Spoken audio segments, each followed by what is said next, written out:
सो दोस्तों अस्सलाम वालेकुम। ईद उल अज़हा जो ॾींहुं वञूं था पिया नमाज़ पढ़ण। चलो नमाज़ पढ़ी वरी तव्हांखे अॼु ईद उल अज़हा जी जेका बि कवरेज आहे इस्तांबुल जी उहा तव्हांखे ॾेखारींदासीं। असां सां गॾु रहजो, महिरबानी। सो इस्तांबुल में तक़रीबन फजर जी नमाज़ थींदी आहे हिन महिल जेका उहा आहे को 4:30 मुंहिंजे ख़्याल में अज़ान ईंदी आहे ऐं पोइ नमाज़ थी वेंदी आहे। ऐं हिते जेका फजर नमाज़ तमामु जल्दी ईद नमाज़ तमामु जल्दी पढ़ंदा आहिनि।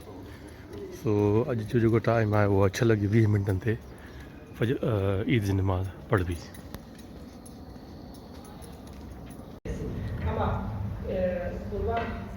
Kesmediysek, kurbanla ilgili bir şeyimiz olmadıysa bayramımız bayramdır.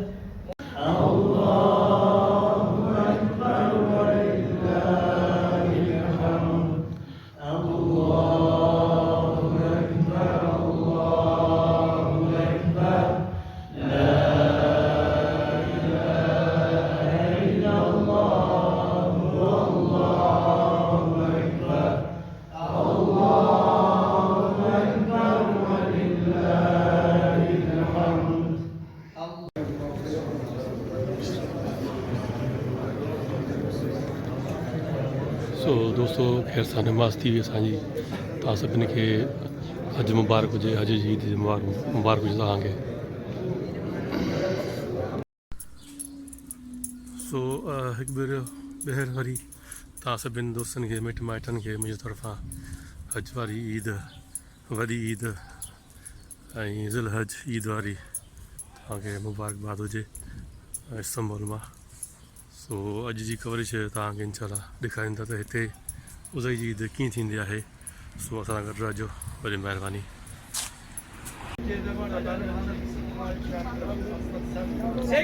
सो दोस्तों हीअं हिकिड़ा ठहियल आहिनि सेंटर हिकिड़ा उज़ई जा ऐं माण्हू हितां पैसा ॾेई वठनि था इहो। सो दोस्तों हींअर ही हले पई उज़ई जो जेको आहे। So please tell me. Okay, you are taking the number from the numerator. Okay, it's a number. Oh yeah. Okay. According to your number, the guy is telling, please come this number, please come this number. Then you are taking the. So how much per piece per animal? Yeah, it depends on the kilogram. Kilogram. Yeah. So but I think he take a money and no weight. I have no idea about it. No idea. Yeah. So around. Oh, Is there some one piece? 200 Turkish lira per kilogram. Per kilogram. Okay. So 200 lira जो kilogram, 200 lira जो kilo. हाणे मूंखे न ख़बर ghetto घणा kilo जो आहे। सो ईअं माना को पैसा ॾियनि था उते ॾेई करे ऐं पोइ वरी हिते ई पंहिंजो जानवर वठनि था पिया।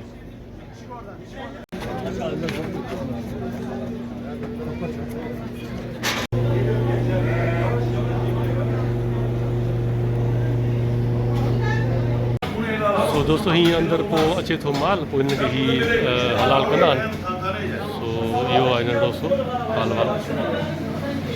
सो तक़रीबन दोस्तों 8000 लीरा जो हिकिड़ो घेटो पवंदो आहे ऐं तक़रीबन उते को जेके ही हलाल कढनि था पिया इन्हनि जा तक़रीबन को 400 लीरा 400 लीरा तो 400 लीरा तक़रीबन वठंदा आहिनि ही हलाल करण जा।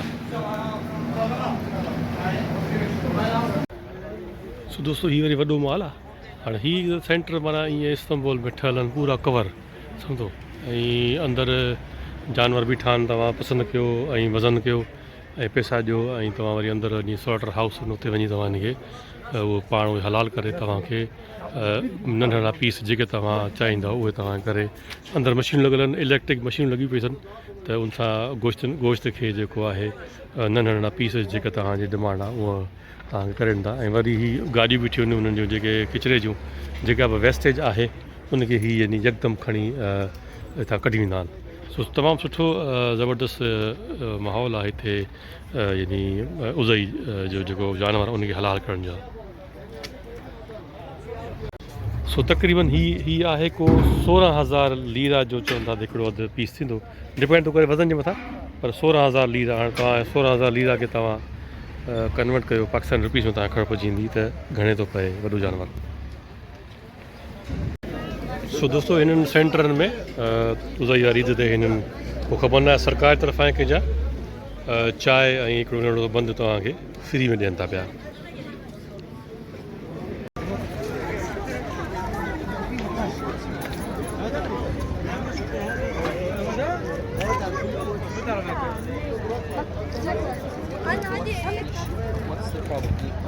सो दोस्तों ॾींहं जो नमाज़ पढ़ीसूं ईद जी ऐं थोरो आराम करे वरी हाणे निकिता आहियूं राति जो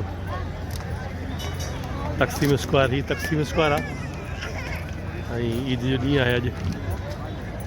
उहे हिते ही जेको इलाइक़ो आहे उहे राति जी पूरो इस्तांबुल बंदि थींदो आहे पर राति जो ही खुलंदो आहे सॼो।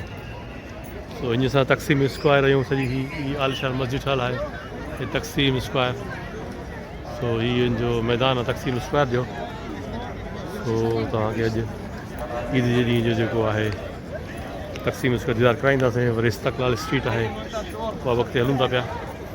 सो असां सां गॾु रहजो।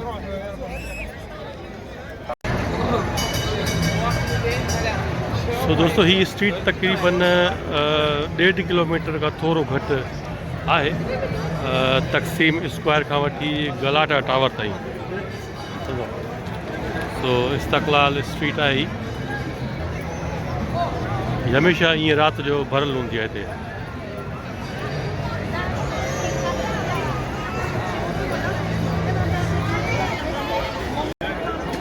सो ॾिसो ईद जे ॾींहुं इस्तक़लाल स्ट्रीट जे साम्हूं पोयां आहे तक़सीम स्क्वायर ऐं इस्तक़लाल स्ट्रीट। ॾिसो ईद जे ॾींहुं केॾो रश आहे। हीउ टुकड़ो इस्तांबुल जो राति जी आहे। पूरो इस्तांबुल मूं तव्हांखे पहिरीं ॿुधायो पूरो इस्तांबुल बंदि थी वेंदो आहे राति जो। हीअ जॻह इस्तक़लाल स्ट्रीट आहे तक़सीम स्क्वायर आहे गलाटा टावर आहे इहो माना राति जो खुली वेंदो आहे। सो दीदार कयो ईद जे ॾींहुं अॼु जो।